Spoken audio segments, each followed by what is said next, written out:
गुरुर्ब्रह्मा गुरुर्विष्णु गुरुर्देवो महेश्वरा गुरु साक्षात् परब्रह्मा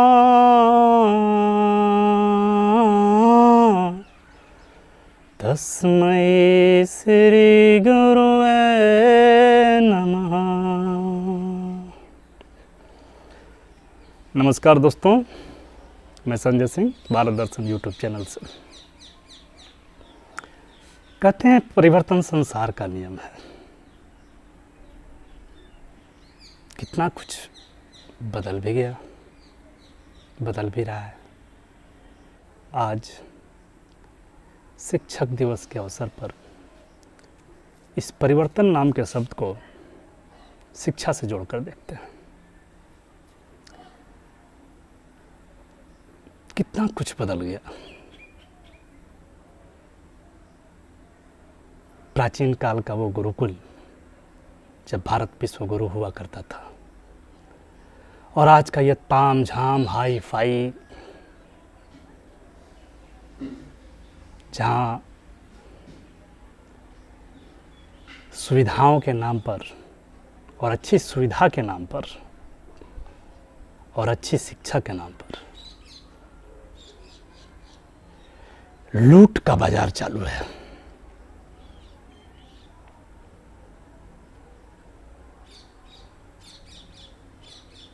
मैं याद करता हूँ अपने दिन, जब हम जैसे लोग स्कूल जाया करते थे। हमारे ज़माने में निजी शिक्षण संस्थाएं इतनी ज़्यादा फली फूली नहीं थी।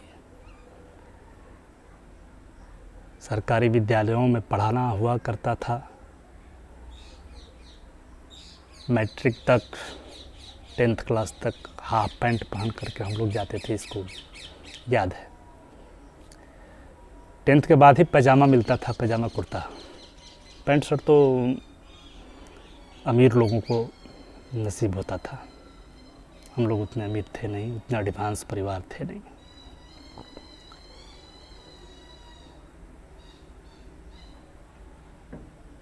फीस के नाम पर कुछ नहीं। हाँ, सुविधाओं का अभाव था।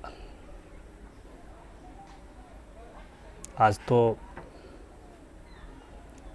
बेंच कुर्सी मिल रहा है बच्चों को पढ़ने के लिए। हमारे ज़माने में बोरा हुआ करता था। हम लोग बोरा और स्लेट और पेंसिल लेकर के स्कूल जाते थे, और बोरा बिछा करके ही हम लोग उसी बोरा पर बैठ करके शिक्षा लेते थे। हम लोगों से पहले, हमारे ज़माने से पहले गुरुकुल हुआ करता था, प्राचीन काल में, वैदिक काल में। और मेरी नज़र में वो शिक्षण पद्धति, वो गुरुकुल की शिक्षा व्यवस्था आज के शिक्षा व्यवस्था से कई गुना ज़्यादा बेहतर थी, जो हमें अपनी संस्कृति की रक्षा करना सिखाती थी, हमें अपने मूल्यों की रक्षा करना सिखाती थी, हमें संस्कार भरती थी। और ये तीनों चीज़ मैं आज के शिक्षण संस्थानों में और शिक्षण व्यवस्था में नहीं देख पा रहा हूँ। हाई फाई शिक्षा के नाम पर गुड मॉर्निंग, गुड इवनिंग, बस यही है। हाँ, हम लोग के ज़माना में गुड मॉर्निंग, गुड इवनिंग तो नहीं हुआ करता था। हम लोग के ज़माना में हम लोग गुरुजी का पैर छू करके प्रणाम किया करते थे। और कहीं भी, किसी भी हाल में, याद है मुझे बहुत अच्छी तरह से, जब हम साइकिल से गुजर रहे होते थे सड़क मार्ग पर, और सामने गुरुजी नज़र आते थे, तो हम लोग साइकिल से उतर जाया करते थे। आज की स्थिति ठीक उसके विपरीत है। मुझे तो नहीं दिखता आज कोई वैसा छात्र जो अपने गुरु को सामने आने पर उतर जाए साइकिल से और पैर छू करके प्रणाम करे। ज़्यादातर तो यही कई बार मुझे देखने को मिला। Hi sir, hello, good morning sir, good morning, good evening, यही सुनते आया हूँ। मैं इसको बुरा नहीं कर रहा हूँ, ये बुरा नहीं है, लेकिन काश इसके साथ हम अपने संस्कारों को, अपनी संस्कृति को जीवित रख पाते तो कहीं ज़्यादा बेटर था, कहीं ज़्यादा उत्तम था।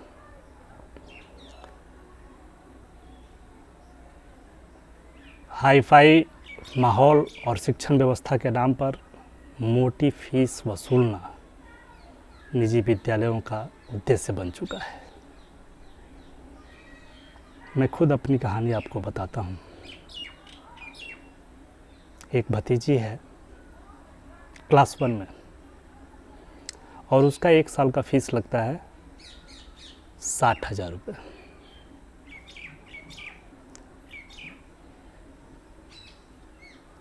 मतलब 5,000 रुपये पर मंथ। हम जैसे लोग तो मान लीजिए किसी तरह हाथ पाँव मार करके मैनेज कर ले रहे हैं, लेकिन प्रश्न उठता है कि क्या भारत का हर नागरिक ये 60,000 रुपये वहन कर पाएगा साल का? क्या भारत उस स्थिति में है कि अपने हर नागरिक के बच्चे को 60,000 वाली शिक्षा दिलवा सके? मुझे लगता है नहीं। हम जैसे लोगों को जब काफ़ी दिक्कतों का सामना करना पड़ रहा है तो बाकी लोगों जो गरीब हैं, वास्तविक गरीब हैं, हम लोगों से भी निम्न वर्ग के हैं, हम लोग कोई बहुत उच्च वर्ग के नहीं हैं, middle class, lower middle class कहिए, मिडिल क्लास भी नहीं, लोअर मिडिल क्लास वर्ग के हम लोग हैं। और उस लोअर मिडिल क्लास में भी जब हम लोग अपने बच्चों को काफ़ी दिक्कतों से गुजरते हुए उसके फीस को जमा कर पा रहे हैं तो गरीब लोगों का क्या हाल होगा? दूसरी तरफ केवल फीस के नाम पर हर साल नामांकन होना है निजी विद्यालयों में। सीबीएसई बोर्ड जिसको कहा जाता है, सीबीएसई बोर्ड से एफिलिएटेड जो भी स्कूल्स हैं उनमें हर साल नामांकन की प्रक्रिया है। हम लोग के ज़माने में हर साल नामांकन नहीं हुआ करता था। पहला क्लास में नामांकन होता था, पहली कक्षा में नामांकन होता था, तो मैट्रिक तक हम लोग निश्चिंत हो जाया करते थे। उसके बाद फिर कॉलेज में एडमिशन होता था, फिर विश्वविद्यालय में एडमिशन होता था, इस टाइप से। लेकिन अब तो हर साल, हर कक्षा में जब जिस क्लास में, जिस वर्ग में लड़का जाएगा उस वर्ग में उसका एडमिशन होगा। मुझे लगता है ये सही व्यवस्था नहीं है। इस पर सरकार को सोचना चाहिए और शिक्षण संस्थानों को भी सोचना चाहिए।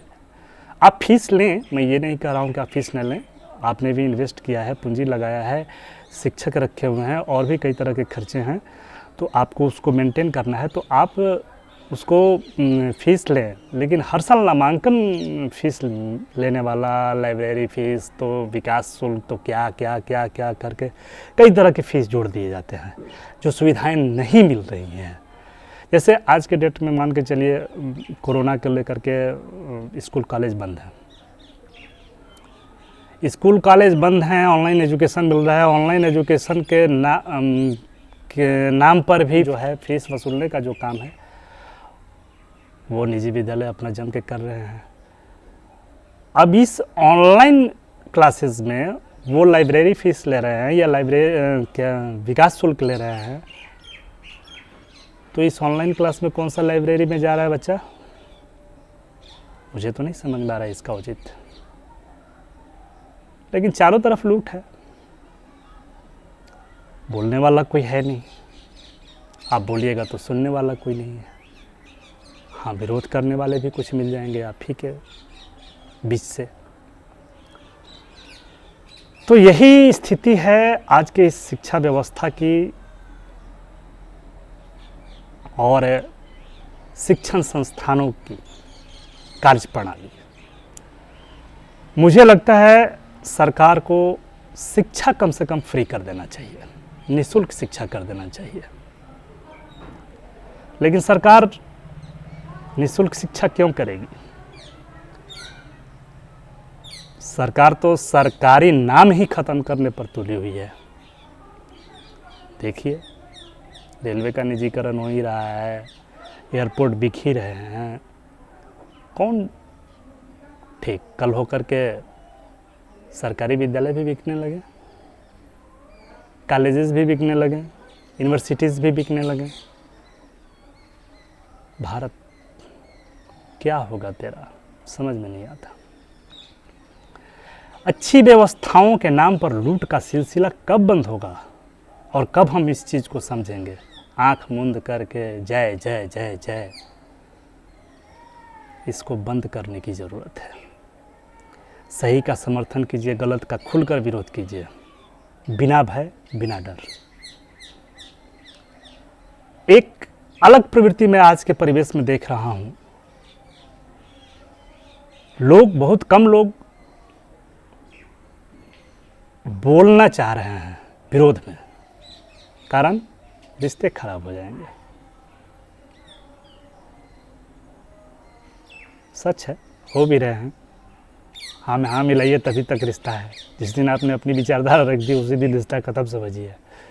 ये एक कटु सत्य है, मानता हूँ मैं इसको, लेकिन इसके लिए अपने सिद्धांतों से समझौता नहीं किया जा सकता।